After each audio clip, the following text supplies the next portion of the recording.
وہ کہتے ہیں نا کہ سفر انسان کو بہت کچھ سکھاتا ہے، بس ویسے ہی سیکھنے نکل پڑے ہم بھی، اور پھر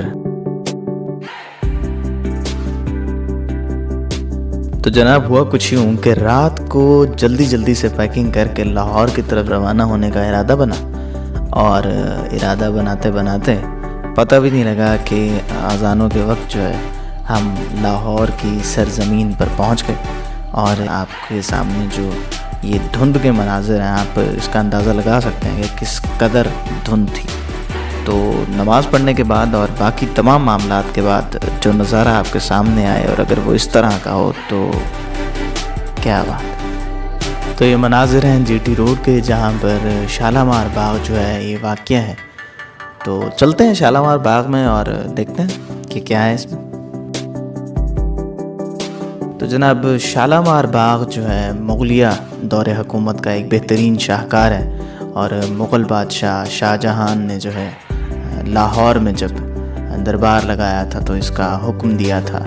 اور تقریباً یہ 80 ایکڑ زمین پر پھیلا ہوا ہے، اور اس کا سنگ بنیاد 1637 میں رکھا گیا تھا۔ باغ کے 3 حصے ہیں جو فیض بخش، حیات بخش اور فرح بخش کے نام سے جانے جاتے ہیں، اور پھر ایک طویل داستان ہے کہ کس طرح سے شیر گوئی اور باقی معاملات یہاں پر طے پاتے تھے۔ بہرحال یہ خوبصورت مناظر آپ کے سامنے۔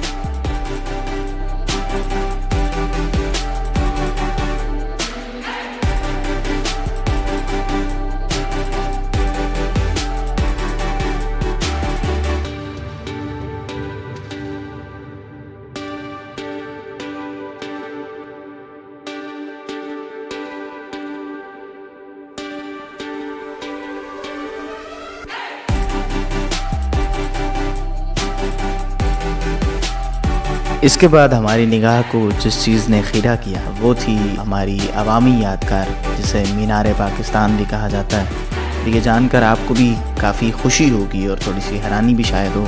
کہ اس کی جو اونچائی ہے تقریباً 62 میٹر ہے، اور اگر فیٹس میں بات کریں تو تقریباً 203 فٹ جو ہے اس کی اونچائی ہے۔ نصر الدین مراد خان صاحب جو ہیں یہ اس کے معمار تھے، انہوں نے اس کو تیار کیا تھا، اور بنیادی طور پر اس کا جو تعمیر کا سلسلہ تھا 1960 میں اس وقت کے جو صدر فیلڈ مارشل ایوب خان نے جو ہے ایک کمیٹی تشکیل دی تھی، اور اس کے بعد اس کی منظوری ہوئی اور آگے اس کے معاملات بڑھے، اور تقریباً 8 سال کے عرصے میں 75 لاکھ روپے کی لاگت کے ساتھ یہ خوبصورت عمارت پروان چڑھی۔ اور اسی مینار پاکستان کے احاطے میں ہمارے پاکستان کے قومی ترانے کے خالق جو ہیں حفیظ جلندری صاحب، ان کا مزار بھی واقع ہے۔ اور سب سے جو منفرد چیز ہے وہ یہ کہ ہماری تاریخ کی عکاسی کے لیے مینار پاکستان سے پہلے ہی خطاطی کے ذریعے جو ہے وہ ہماری تاریخ کو بیان کرنے کی کوشش کی گئی ہے۔ اگر آپ ایک لمحے کے لیے اس کو سوچیں تو وہ منظر اور لمحہ یاد آ جاتا ہے کہ جب 23 مارچ 1940 کو قائد اعظم محمد علی جناح کی صدارت میں آل انڈیا مسلم لیگ کا اجلاس ہوا تھا اور تاریخی قرارداد منظور ہوئی تھی۔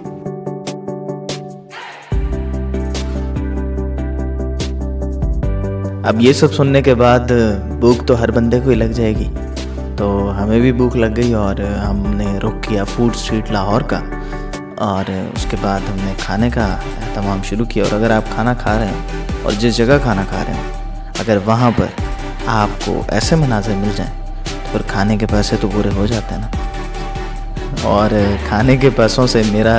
جس شخص کے جانب اشارہ ہے وہی ویڈیو دیکھتے ہوئے سمجھ ہی جائے گا۔ تو کھانے کے بعد جس عمارت کا نمبر آتا ہے وہ بادشاہی مسجد ہے، اور بادشاہی مسجد جو ہے مغلوں کے دور کی شاندار مثال ہے، اور فیصل مسجد اسلام آباد کے بعد پورے پاکستان کی یہ دوسری بڑی مسجد ہے، اور 60,000 لوگ جو ہیں بیک وقت ایک ہی وقت میں نماز ادا کر سکتے ہیں اس مسجد میں۔ اور 3 گنبد ہیں بادشاہی مسجد کے، اور 8 مینار ہیں۔ 8 میناروں میں 4 بڑے اور 4 چھوٹے ہیں، اور مختصر اگر انداز میں مینار کی لمبائی بتاؤں تو 176 فٹ اور 4 انچ۔ اگر آپ بادشاہی مسجد جائیں اور خصوصاً جمعہ کے روز جائیں تو بیک وقت تمام لاہوری حضرات جب خالق کے ہاں سر بسجود ہوتے ہیں تو کافی دیدنی مناظر ہوتے ہیں۔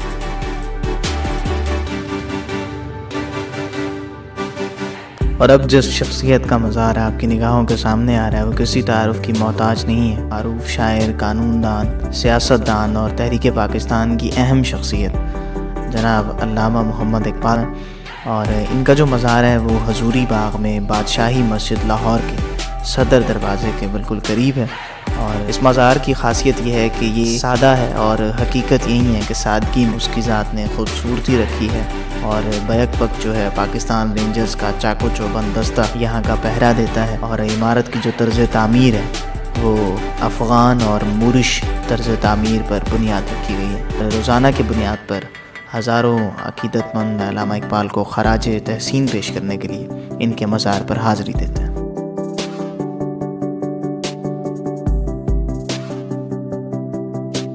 اس کے بعد چونکہ دوپہر کا وقت قریب تھا اور ہمارے پاس جانے کے لیے اب کچھ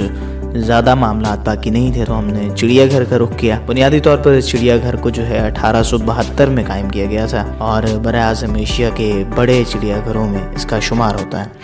شروع میں تھوڑے سے جانور تھے، لیکن اب جو ہے ایک اندازے کے مطابق 1400 حیوانات یعنی جانور اس کے اندر موجود ہیں۔ 82 قسم کے 996 پرندے ہیں، رینگنے والے 49 جانور ہیں، اور 45 اقسام کے جو ہیں وہ ممالیہ جانور شامل ہیں۔ ممالیہ یعنی میملز جن کو ہم کہتے ہیں، اور آج بھی سینکڑوں لوگوں کی جو ہے یہ توجہ کا مرکز بنا ہوا ہے۔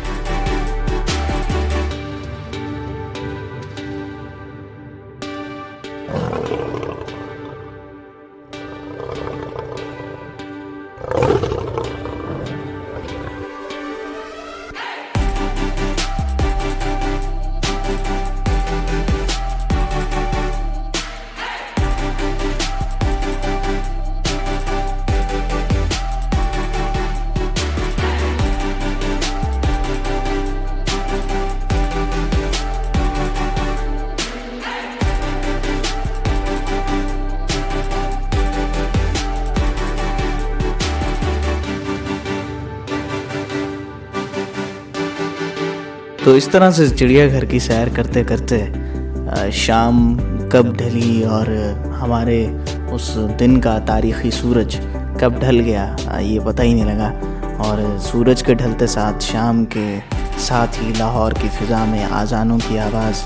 گھلنے لگی، اور اس کے بعد جو ہے یکدم